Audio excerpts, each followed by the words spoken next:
Very much like Philip, it was a tremendous journey for me. Everybody has their personal story, but for me it started way back in 1976 when I rode at the very first horse trial at the Kentucky Horse Park.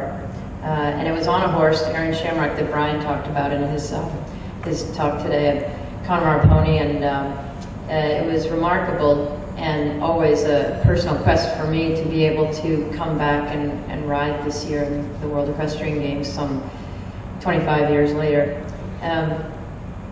And so on my journey went for the year. My horse came off of Rolex very well and went through the summer really well.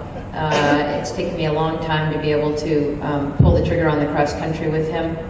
And I did that in Montana and had a great ride there. And continued to ride faster and faster as the summer went on, and thrilled with the lead up. And if you could say that we had a little bit of a black cloud over the team, perhaps this would give you a little bit of an insight into it. When we left Chattahoochee to go to Kentucky, we all split up into different rigs, and I got to ride, I got to bring my camper, truck and camper up to Kentucky. I had Boyd riding with me, which is like herding kittens inside a car.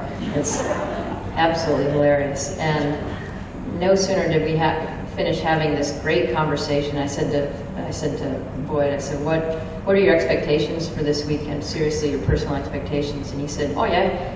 He said, you know, if I didn't break 50 in the dressage, I'd be really disappointed in myself. I said, yeah, that's cool. Yeah, it'd be fantastic to get in the 40s. He said, I know that won't win, but I said, I'd really be disappointed in myself if I didn't finish on that score. Well, he's not here, but damned if he didn't do exactly what he set out to do, and I think he deserves a round of applause for that.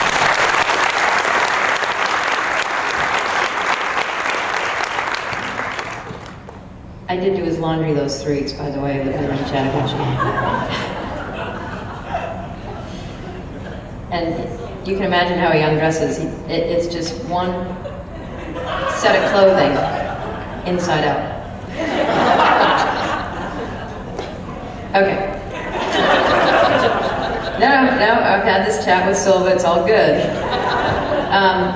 No sooner did that discussion finish than I'm going up a hill with this truck and trailer, and there's no power. No power. Putting my foot on the gas, we're on an interstate, heading up the road, no power to I'm like, oh my God, we're going to the WEG and I'm not going to get there.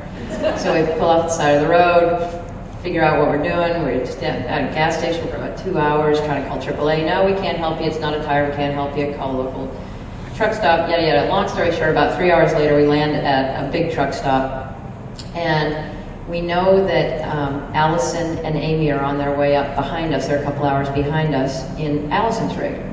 So we have to get picked up because we're stranded.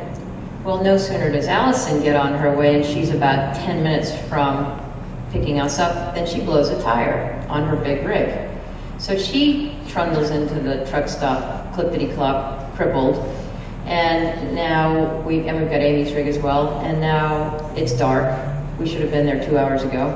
And these are the glamorous highlights of being an international eventing rider. We all finally get there. It's a long, long day, and the competition begins. Moving forward, it was never our intention, never my wish at that point as we finished the run-up for my horse or I to be on the team. He was going through some confidence issues in show jumping, and we were working through it, and I felt very confident about that. Having said that, it became very much the right thing for me to go as an individual, and so we set sail to do that. But I had a really, really good feeling about my weekend, and you know, I was going to pull out all the stops and give it every shot I had to be individually as best as I could be.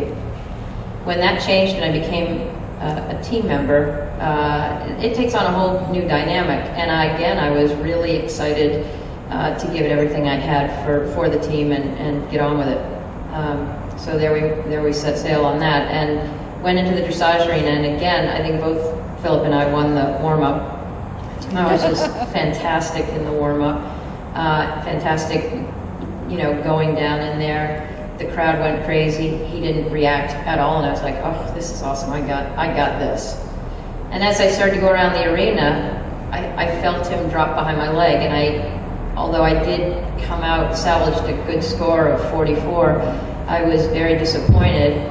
And George Morris, after the test, he said, well, what do you think of that? And I said, I don't know. I mean, he was so forward and in front of me when I went down in there, and I sort of described it to him, and he said, he shrank. And I was like, that's a great word. And I said, do you have that problem in your sport? And he goes, yes, we do.